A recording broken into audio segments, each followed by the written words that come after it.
commandments. Why? Man can't tell me nothing about this coke. Can't tell me nothing about this crack, this weed. Alright guys, welcome back to the channel. Got my Glock 45 out today, and I got my Glock 19 Gen 3 out. You guys can see, did some little upgrades to the gun, nothing major, but I went to take it out yesterday to shoot with the OEM slide, the Glock 19 Gen 3 slide, and it had the OG sights, which I don't know, I thought I would pick them up pretty good, but my eyesight been kind of, you know, blurry, so I guess I need glasses. But anyways, yeah, I was shooting it and I just noticed that I wasn't, you know, my quick draws and everything, I wasn't as efficient with the pistol, only because, you know, I don't really train with iron sights like that anymore. I'm mostly used to training with dots, so the angle that I'm used to taking my gun out and pointing it is a little different, you know, compared to straight irons. And then again, you know, the Glock sights just pure white with the U on the back. My eyes didn't really seem to pick it up that good, so I went today actually.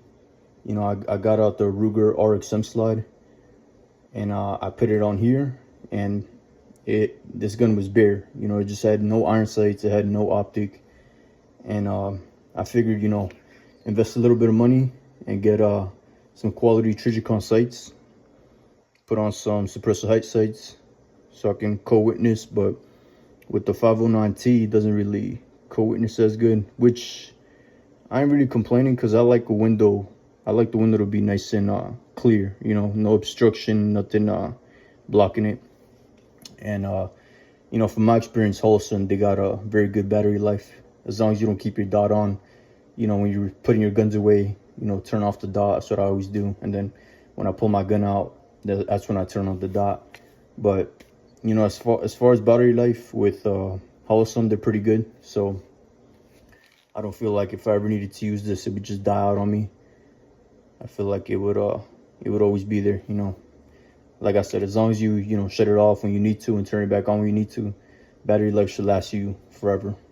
You know, over here, the Glock 19, the Gen 5, this whole sun's been damn, that shit's dirty. But this one been running me for 2 years already.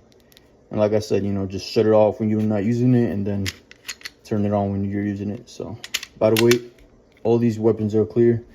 I did check them before getting on the camera, but just for YouTube purposes, all weapons are clear and we're in a safe environment. So, but anyways, I want to come on here and kind of talk about how this gun right here specifically, you know, the Gen 3 Glock 19 and the Ruger RXM will be you know, extinct in, you know, a couple years, maybe 5 to 10 years. You're not going to see this gun anywhere. So I figured, you know, might as well just combine these two and upgrade it, make it look nice, make it functional, and have a solid gun that is not going to be around, you know. And who knows, a couple years, maybe 3 years, you're not going to see no Gen 3 19s, you're not going to see no Ruger RXMs anymore, because from what I've been hearing, you know, the government is targeting the Ruger RXM next, because the back plate, you know, it's identical, exact replica of Glock 19 Gen 3. So they're coming after Ruger RXM, and from what I hear, you know, they're gonna stop producing the RXMs pretty soon. So that kind of sucks, but since I already had a spare slide from my Ruger RXM, I figured I'd just, you know, put the optic on, put suppressor high sights, and mount it on my put it on my 19 frame, and it feels good. It looks good as hell. I always wanted enclosed emitter, but I never really decided to go out and get one until today. I was kind of shopping. I did see that Vortex ST Defender. By the way, that optic, bro, is freaking cheap. Like, I pulled it out and I was looking at it, and I did like that it was lighter, but something about it just felt cheap, man. I don't know what it was. Either way, I did buy it. I went, you know, as soon as I took it out the store, I went to my car and I figured I'd install it. and I took out the battery cap, because you got to take out the battery cap on the side to take out the sticker where the battery is. So I was taking out the battery cap, and first impressions, the battery cap feels super cheap. It's like a plastic that you can easily snap with your hands. But anyways, I took it off, and I noticed that the battery was stuck on the battery panel, on the cover of the optic thing. It was on there and it was just stuck, and I was pulling the plastic and it wasn't coming out. So I figured I'd grab my knife and try to pick at it, and it wasn't coming out. So I was just looking at the internals where the battery goes, and they kind of looked all messed up, man. They looked like poor quality control from the Defender ST. It's just poor quality control, man. I got a bad one. I'm pretty sure some other ones are good, but I was just looking at it and I was holding it in my hand. It just felt cheap, dude. I didn't even want it anymore. So thank God I didn't go home with it. I literally just, went right back into the store and told them, I just bought this one. The battery is stuck on the panel. It's not budging. I literally just bought it, so it's not something I caused. It just came like that. It's a dud. So then he said, let me see what I can do. He tried to get it out. He couldn't get it out. So I was like, you know what? Just give me the Holosun 509T, which is this one right here that's mounted on my Glock 19. 509T is proven. It's a reliable optic. Obviously, it's a Holosun, so they've been around for years. Everybody always uses Holosun, Trijicon, Aimpoint. Those are the top three. And this one's titanium build. So I do like that, because, hitting it, or if it were to fall or something, the housing on this is super tough, which I do like and appreciate, because, if you spend money on a quality optic that's like 400 plus, you want something that is going to be durable. You don't want to drop it and then it crack and whatever. You got to get another one, or you got to get it replaced. So I do like that the housing is titanium, and I also do like the mounting system. I put the plate on the Ruger RXM. It came with an RMR to 509T conversion plate. So I slapped it on there, put some Loctite on the screws, and then I clamped it on. It's a clamp-on system. So that's pretty neat too. And, it's nice and centered. It's nice and secure on there, and it's a good optic, man. I had it once before. I had it for like a week, and then I ended up returning it because I put something else on it, not on this specific gun, but on another gun that I had, and I did like it. I did like it, and that's why I went right back to it. The Vortex was I thought it was good. A lot of people were talking highly about it, but in person, when you go see it for yourself and you just feel the body on it, super light, feels cheap, man. And a lot of people say Vortex is made in they're American made. If you flip it over, it says made in China. So a lot of people that are Vortex fans that say they love it because it's American made.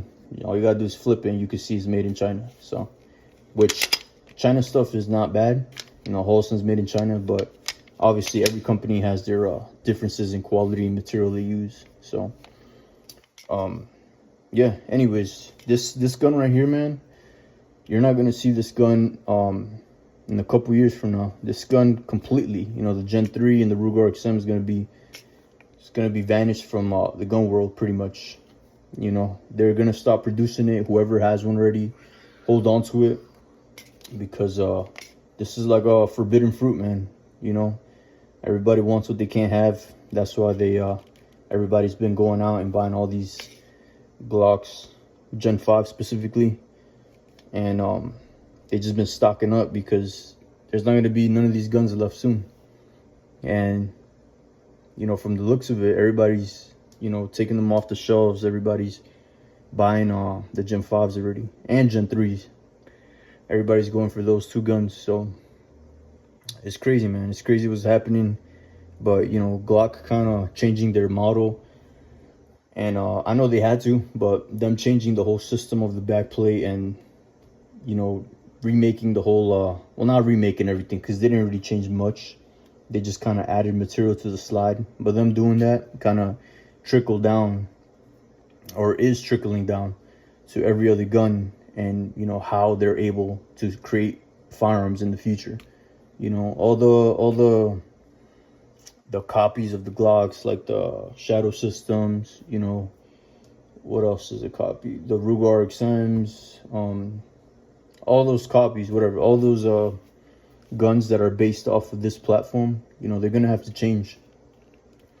Eventually, they're gonna all have to change because, you know, the government is gonna go after all those guns as well, because the back plates are pretty much identical to the Glocks. So, and that's what they're banning, because they don't want them to have switches on them. So, that's pretty much what they're doing. But I did see the Gen Vs, as most of you have already too, and it's not something that I think I'm gonna get, only because it's literally the same exact gun, but with a babysitter, you know, per se. You know, it's literally the same gun, man. They just put some material here, put some material there, so that they can't accept illegal switches, and you know, it's pretty much the same gun, and it's non-MOS cut too. So a lot of people that like dots on their guns, they're not gonna be able to put a dot on their gun. You know, I'm predicting that they're not gonna do too many sales with the V series, because who wants a gun that's, you know, just made for the government per se? You know, it's literally the same exact gun, but like I said, with a babysitter. So nobody wants a gun like that, especially if you're in the Glocks, like myself. You know, it's not something that appeals to me. It's not something that, oh, you know, that I want to go get right away, because I basically have it already. You know, I have the OG version of it, and this is what I like. This is what works. And you know, I'm not into nothing illegal.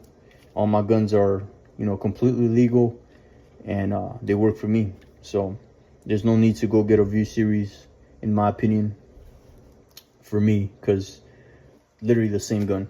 You know, if anything, you probably want to go get yourself a Ruger RXM or a Glock 19 Gen 3 before they evaporate, you know, from the gun world. So this gun right here, this configuration is gonna be rare in a couple years. I'm telling you, man, you're not gonna see this gun anywhere. So I say go get yourself one, and keep it. You know, there's still you know, thousands of parts for the Glock Gen 3 that you can still get, and I bet it's gonna be years until all those parts go away, because you know, they're already out there. You know, they're already out there, and the people that have them, you know, they still have them, and they're gonna sell them. So I'm not worried about parts for the Gen 3 ever going extinct, even though eventually, maybe 10-15 years from now, you're not going to see much anymore. But as far as you know, 3 to 5 years, like, they're still all going to be around. You know, all the parts for the Gen 3 are still going to be around. Now manufacturers like Saphir Precision, Noveski, all those companies that make slides and parts for the Gen 3s, Gen 5s, you know, they're probably all gonna have to revamp the wheel so that they accept the V series type of modifications on it. If they want to, you know, still live on with their brand, they gotta, you know, change the back plate. They gotta modify a couple stuff on the slide. So it kind of trickles down, man. It trickles down to everything that has happened. You know, Glock changing that one design is gonna affect everything in the gun world per se. You know, it's already doing it too. It's already starting to affect a lot of stuff in the gun world, and you know, Glock is the most popular pistol brand. So whatever they do is gonna trickle down to every other company in a way. You know, I'm not saying everybody's gonna get affected by it, but in a way, it is gonna start affecting a lot of other gun manufacturers and how they design pistols and all that. So, but I am glad I have all these guns. You know, I'm glad I have my Glock 45 with the Ramjet Surefire 507 comp. You know, this is my, I love this pistol, man. I love this pistol.